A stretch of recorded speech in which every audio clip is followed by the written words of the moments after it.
দক্ষিণ এশিয়ার ভূ রাজনীতিতে হঠাৎ এক নতুন উত্তেজনা। পাকিস্তানকে সরাসরি বাংলাদেশের হয়ে ভারতের বিরুদ্ধে যুদ্ধে নামার ইঙ্গিত দিচ্ছে। সম্প্রতি পাকিস্তানের ক্ষমতাসীন দল মুসলিম লীগের যুব শাখার নেতা কামরান সাইদ ওসমানীর একটি বিস্ফোরক ভিডিও বার্তা তোলপাড় সৃষ্টি করেছে ভারত ও পাকিস্তানের সংবাদ মাধ্যমে। রাপ্পা রাপ্পা অ্যাকশন হবে। কি হবে? রাপ্পা রাপ্পা অ্যাকশন। সকল ভয়কে অনেকটা জয় করে ফেলেছেন ডক্টর ইউনূস।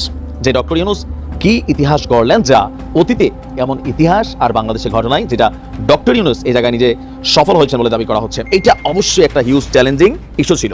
বাবুর ভাই জানতেন 10 ট্রাক, আসলে 10 ট্রাক ছিল না। আমার তো মনে হয় উচিত ছিল এখন আমরা 100 ট্রাক পাঠাবো ভারতে সোজা করার জন্য। ভারতের প্রতিটা লোক বাংলাদেশে বসবাস করে, তাদের লাইফ হেল করেছে।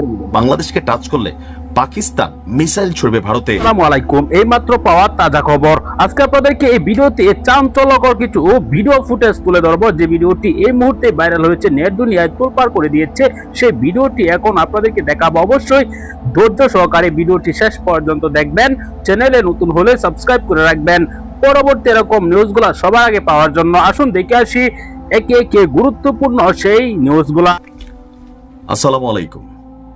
প্রতিরক্ষা চুক্তি অর্থাৎ একটি দেশের সাথে অন্য একটি দেশের সামরিক প্রতিরক্ষা চুক্তি। এর অর্থ হচ্ছে যদি কোনো দেশ আক্রান্ত হয় তাহলে প্রতিরক্ষা চুক্তি কানেক্টেড যে দেশগুলো আছে একে অন্যের বিপদে ছাপিয়ে পড়ে। এই মুহূর্তে গ্লোবালাইজেশনের এই যুগে বাংলাদেশের আশেপাশে যে রাষ্ট্রগুলো আছে, যেমন ধরেন ভারতের সাথে মার্কিন যুক্তরাষ্ট্রের একটা প্রতিরক্ষা চুক্তি আছে, রাশিয়ার আছে। অপরদিকে পাকিস্তানের সাথে চীনের আছে, রাশিয়ার আছে, আমেরিকার আছে। আবার ইউক্রেনের সাথে ইউরোপীয় ইউনিয়নের আছে, রাশিয়ার সাথে ইরানের আছে, উত্তর কোরিয়ার সাথে চীনের আছে, অর্থাৎ তাইওয়ানের সাথে আমেরিকার আছে। তার মানে হচ্ছে কি পৃথিবীর প্রত্যেকটা দেশ একে অন্যের সাথে প্রতিরক্ষা চুক্তিতে কানেক্টেড। যদি কোনো দেশ বহির্শত্রু দ্বারা আক্রান্ত হয় তাহলে অন্য দেশ যারা প্রতিরক্ষা চুক্তিতে কানেক্টেড তারা সেই দেশের পক্ষ হয়ে লড়াই করে। তবে এমন চুক্তি মাঝে মাঝে আবার বিপদও ডেকে আনে। যেমন ধরেন তাইওয়ান আমেরিকার মধ্যে যে চুক্তি, তাইওয়ান আমেরিকার ইশারা পেয়ে চীনের সাথে মাঝে মাঝে লড়াই করার ইচ্ছা পোষণ করে, কিন্তু যদি এই লড়াই কখনো বাধে তাহলে তাইওয়ানের অস্তিত্ব থাকবে না। ইউক্রেনের সাথে ইউরোপীয় ইউনিয়ন আমেরিকার চুক্তি আছে, কিন্তু রাশিয়া ইউক্রেন যুদ্ধ শুরু হবার পরে ইউক্রেনকে সকল সাপোর্ট দেওয়ার পরেও রাষ্ট্র হিসাবে ইউক্রেন ধ্বংস হয়ে গেছে। দর্শক, চাঞ্চল্যকর তথ্য হচ্ছে বাংলাদেশের সাথে এই নির্বাচনের আগেই নাকি পাকিস্তানের একটা ন্যাটো স্টাইলে, অর্থাৎ বাংলাদেশ পাকিস্তান ন্যাটো স্টাইলে একটা প্রতিরক্ষা চুক্তি হতে যাচ্ছে। আর এ নিয়ে এই তথ্য কে দিল? আমাদের দেশের গণমাধ্যম না, এই খবরটা দিয়েছে ভারতীয় গণমাধ্যম ইন্ডিয়া টুডে। তবে আমার মনে হয় বিষয়টা অমূলক, অর্থাৎ ডক্টর ইউনূস সরকারের এমন দুঃসাহস নাই যে পাকিস্তানের সাথে অন্তত এই ধরনের কোনো চুক্তি করবে। আর এটা এই মুহূর্তে বাংলাদেশের জনগণ মেনে নিবে, কারণ পাকিস্তানের সাথে প্রতিরক্ষা চুক্তির অর্থ হচ্ছে ভারতের সাথে শত্রুতার জায়গা। আবার পাকিস্তানও যে ঝাল ভারতের প্রতি মিটাইতে পারে নাই, বাংলাদেশের সাথে প্রতিরক্ষা চুক্তির আড়ালে ভারতের সাথে কিন্তু যুদ্ধে লিপ্ত হতে পারে, এটারও সম্ভাবনা আছে। এখন আসলে ঘটনাটা কি? ইন্ডিয়া টুডে তারা দাবি করছে যে আগামী নির্বাচনের আগেই ভারতের দিকে নজর রেখে সৌদি আরবের মতো ন্যাটো স্টাইলে পাকিস্তান বাংলাদেশ একটি প্রতিরক্ষা চুক্তি স্বাক্ষর হতে পারে।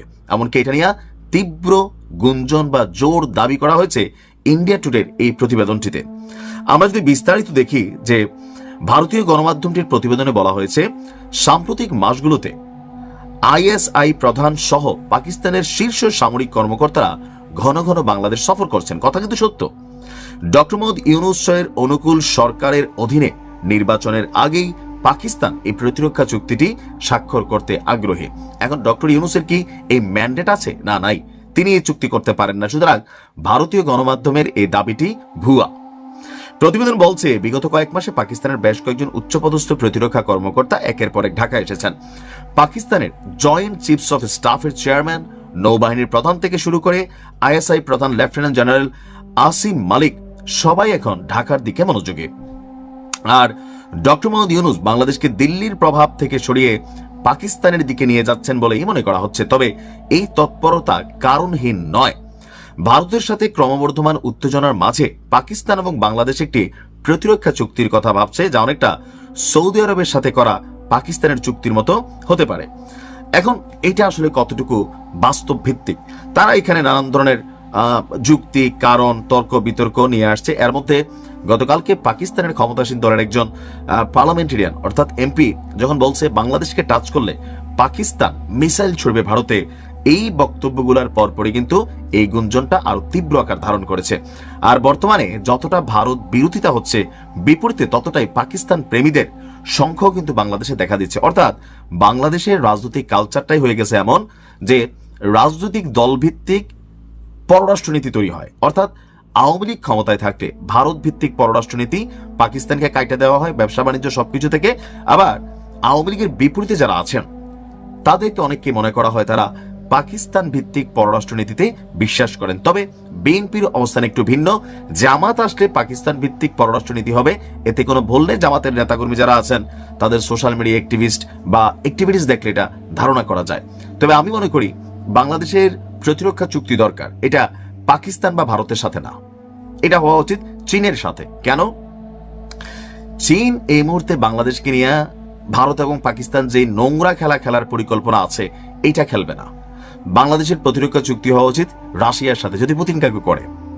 এগুলো দরকার। দেখেন, চীন আমাদের সীমান্ত প্রতিবেশী দেশ না, বা চীনের সাথে অতীতে কোনো শত্রুতা নেই। হ্যাঁ, ৭১-এ চীন পাকিস্তানের পক্ষে ছিল, সেটা আলাদা। সো বাংলাদেশে যদি প্রতিরক্ষা চুক্তি হতে হয় সেটা চীনের সাথে হওয়া আমাদের জন্য পজিটিভ, কারণ চীন আগামী দিনের সুপার পাওয়ার।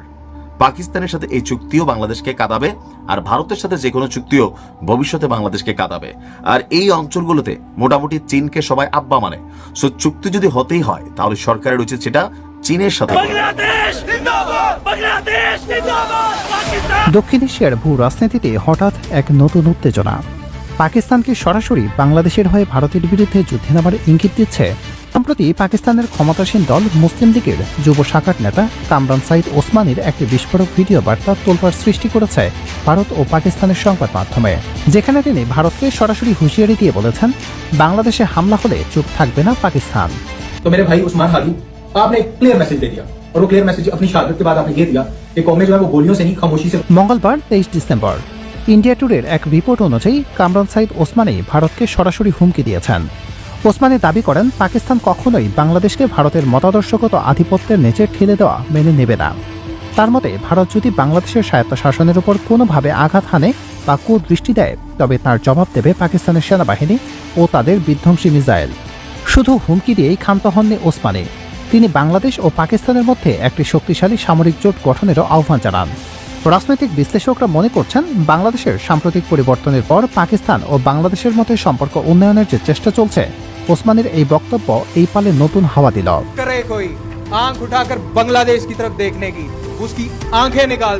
কিন্তু প্রশ্ন হলো, পাকিস্তানকে আসলেই ভারতের মতো বিশাল শক্তির বিরুদ্ধে সরাসরি যুদ্ধে জড়ানোর ক্ষমতা রাখে, নাকি এটি কেবলই রাজনৈতিক গিমিক?